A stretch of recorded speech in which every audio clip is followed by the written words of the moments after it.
America's leftists are not different than all the other communists you've always known.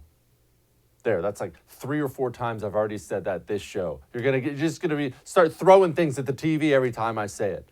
But I'm going to continue saying it until the whole world knows. They're exactly the same. You see, there's one thing, and it really hit me. I was actually reading up on the 1956 Hungarian rebellion, I guess I should call it. It failed today. But learning about the communist system as the Soviets put that system into place after World War II, and learning how rotted and failed the system was almost immediately. But what did they do? Had their own communist magazines, had their own communist radio station. Why do they do that? Why is it necessary to do that? Why does censorship come with every single communist regime? Always. It's like priority one. Why? Because it's such a rotted out, failed, disgusting ideology. If you get even a whiff of something else, they know you'll want that more. And what's hilarious is when I call these people communists today, and they are, don't forget about our anti-communist merchandise, by the way, on thefirsttv.com/store. But why do you think they get so mad when I call them communists? Because a lot of them, they don't even realize that's what they are. AOC, I mean, yeah, she's an idiot and she's kind of hot.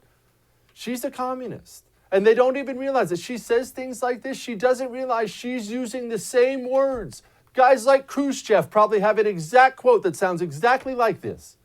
Several members of Congress in some of my discussions have brought up media literacy because that is a part of what happened here. And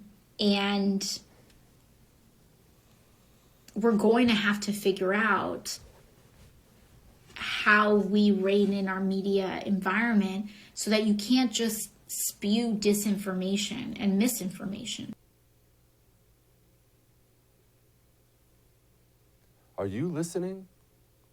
I'm going to actually play that for you one more time again here in a minute because I want you to pay attention and I want you to listen to it with this in mind. It's easy to dismiss AOC because she sounds like an idiotic 16-year-old girl. That woman is powerful.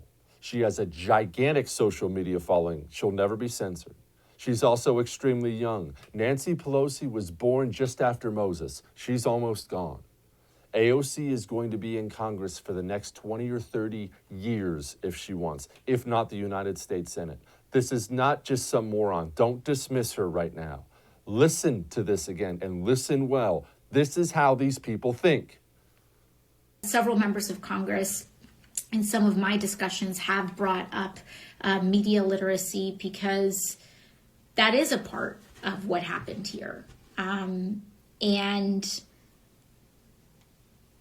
we're going to have to figure out how we rein in our media environment so that you can't just spew disinformation and misinformation. Rein in the media environment. No disinformation and misinformation. Let me ask you something. How much of what you believe do you think AOC would consider to be disinformation or misinformation? Oh, yeah. Hey, thanks so much for watching The First on YouTube. If you liked what you saw, go ahead and like and subscribe. You heard me. Like it, subscribe. You'll get a lot more of it and a lot more of me.